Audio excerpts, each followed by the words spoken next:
General Hospital, Willow's descent into darkness, a twisted revenge that shatters lives **** in the gilded halls of Port Charles, where secrets are currency and betrayal bleeds through even the tightest of family bonds. One woman's quiet unraveling threatens to destroy the fragile lives tethered to her own grief.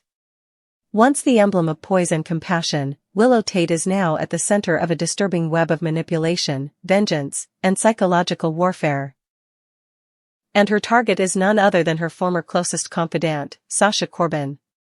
It began innocuously enough, a simple afternoon at the Metro Court pool where Willow was scheduled to meet Nina Reeves. But beneath her polished appearance and the gentle lilt of her voice, a storm had been simmering for months. As she sipped her drink and nodded along with Nina's idle small talk, her eyes grew distant. And in a flash, she was no longer poolside. She was in the nursery at the Quartermain mansion, standing over the crib of baby Daisy, Sasha's daughter. Not reminiscing, not reflecting, but reliving the moment she had, by her own volition, crossed a line no mother ever should. The memory was visceral. She saw her own trembling hands reaching out and lifting Daisy from the crib. The nursery was still and silent, cloaked in a deceptive calm. Alarms didn't blare. Cameras didn't blink. No staff stormed in to stop her.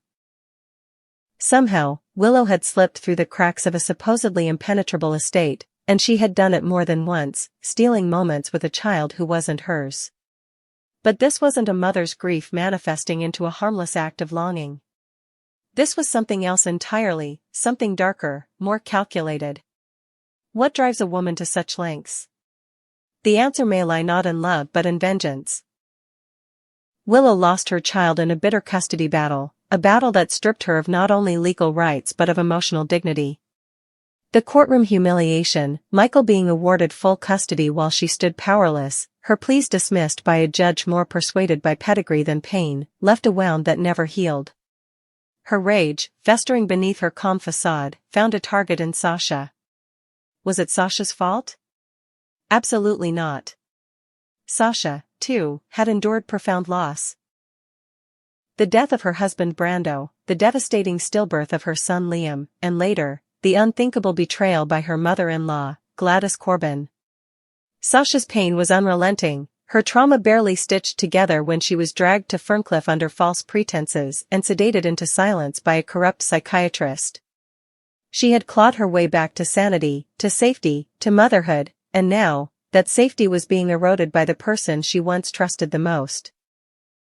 While the town looked to the shadows of the mob war or pinned the blame on Sidwell and his vendetta against Sonny Corinthos, the true danger was lurking in plain sight, wrapped in a friendly smile and pastel-colored blouses. Willow had masterfully obscured her intent, presenting herself as a supportive friend, even as she manipulated Sasha's environment to make her question her own mind. Baby Daisy crying in the night, only to be found in a different room. A toy Sasha had never seen suddenly appearing in the crib. Blankets folded in a pattern Sasha swore she hadn't touched.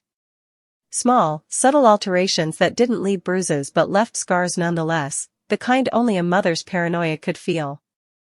The whispers started slowly. Michael raised an eyebrow at Sasha's panicked midnight rants. Monica Quartermain gently asked if Sasha was overwhelmed. Even Brooke Lynn made a passing comment about postpartum stress. The implication was clear. Sasha was fragile, unstable, perhaps even unfit. It was all working to Willow's advantage, until her own mask began to crack. The flashback at the Metro Court wasn't an isolated incident. Nurses at the hospital noticed Willow's erratic behavior, long stares at newborns she had no connection to, abrupt outbursts at pediatric appointments, and once, a frenzied plea to hold a stranger's child in the waiting room. When pressed, she dismissed it as maternal nostalgia. But those who had known her longest began to suspect otherwise. Michael, caught between loyalty to his ex-wife and concern for Sasha, remained blind to the danger. He remembered the woman Willow once was, loving, selfless, gentle. But that Willow had died the day she lost custody, and what remained was a shell animated by resentment. Her need for retribution had grown into obsession, and no one around her saw it clearly enough to intervene. Sasha, sensing that something was fundamentally wrong, finally confided in Cody Bell. Unlike the others, Cody wasn't burdened by emotional entanglements or legal obligations. He had once saved Sasha from a near-death experience, and his instinct screamed that she was once again in peril. He began watching, quietly, piecing together inconsistencies, timelines, and silent security footage. What he found sent chills down his spine. A glimpse of Willow slipping down the hall outside the nursery in the dead of night. No panic. No urgency. Just purpose. Cody confronted Michael, who recoiled at the accusation. But with the truth mounting, and Sasha preparing to leave Port Charles with Daisy in tow, Michael was forced to confront a terrifying possibility. The woman he once loved had become the very thing she swore she'd never be. The moment of reckoning came swiftly. Sasha, already packed and ready to board a flight with Daisy, was stopped by Willow in the driveway. With a tight smile, Willow said she came to say goodbye, and perhaps, in that moment, she truly believed that her twisted saga would end there. But Sasha wasn't fooled. With Cody and Michael arriving seconds later, and armed with evidence that could no longer be denied, the confrontation turned from a farewell into an intervention. Michael stood in stunned silence as Willow's voice rose, fraying at the edges with hysteria. She justified her actions, framing them as a lesson, a way to make Sasha understand what it felt like to lose a child. But there was no justification strong enough to shield her from the truth. What she had done wasn't a coping mechanism. It was cruelty, pure and simple. Hospital administrators acted quickly. The psychiatric evaluation, once dismissed as unnecessary, was ordered again. This time, enforced. Willow was admitted for treatment under a 72-hour hold, with further evaluations pending. Her descent into madness, so carefully hidden, was now exposed for all to see. As for Sasha, she chose to remain in Port Charles, not out of fear, but out of strength. She would not run again. Instead, she stayed to rebuild her life in the open, in truth, and to protect Daisy from the cycles of pain that had haunted so many mothers before her. She returned to the Quartermain mansion, where safety protocols were overhauled and trust was cautiously rebuilt. But the scars of Willow's betrayal lingered. Friendships once sacred were now fractured.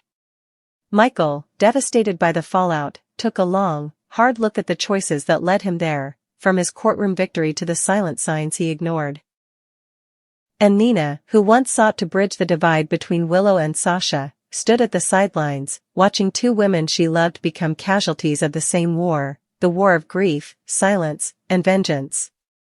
In the heart of Port Charles, where redemption is as fragile as trust, and love can become the sharpest weapon, Willow's story is a warning. Even the gentlest souls can become monsters when driven by unspoken rage. And in the end, the price of vengeance is always higher than the pain that inspired it.